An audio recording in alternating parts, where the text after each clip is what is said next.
Hi friends, எல்லாருக்கும் வணக்கம். நீங்கள் ப்ரெக்னெண்ட்டாக இருக்கும் பொழுது தினமும் ஒரு முறையாவது நான் இப்போ சொல்கிறதெல்லாம் குடிக்கணும். ப்ரெக்னன்சி டைமில் கர்ப்பிணி பெண்கள் ரொம்ப ஒவ்வொரு விஷயத்துக்கும் அருந்த வேண்டிய ஒரு முக்கியமான ஒரு கூல்ட்ரிங்க்ஸுங்க.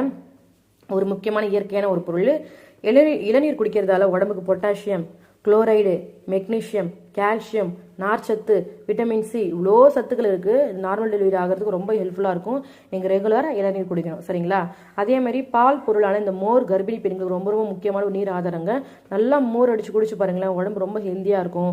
குழந்தையோட எலும்புகளை ஸ்ட்ராங்காக வளர்க்கும். உங்களுக்கு ரத்த அழுத்தம்லாம் குறையும். உடம்புல ரத்தம் நிறைய சுமக்கும். கால்சியம் சத்துக்கள்லாம் கிடைக்கும். நீங்கள் ரொம்ப ஹெல்த்தியாக இருப்பீங்க. அதனால் கண்டிப்பாக நீங்கள் மோர் குடிக்கணும். மோர் ரொம்ப மஸ்ட்டு. அடுத்தது நம்ம சாதம் வெடிக்கிறோம் இல்லையா, அந்த சாதம் வெடிச்சு தண்ணி நல்லா அரிசி நல்லா களைஞ்சி நல்லா கொதிக்கிச்சு சோறு வெடிச்சு அந்த சோறு வெடிச்சு தண்ணி எடுத்து உப்பு போட்டுன்னு ஜஸ்ட் சோபாவில் உட்காந்து பொறுமையாக நல்லா வெதுன்னு குடிச்சு பாருங்க. அதில் அவ்வளோ சத்துக்கள் இருக்குது. நிறைய பேருக்கு தெரியறதே கிடையவே கிடையாது. அதை அப்படி குடிக்கிறப்போ குழந்தைக்கு தேவையான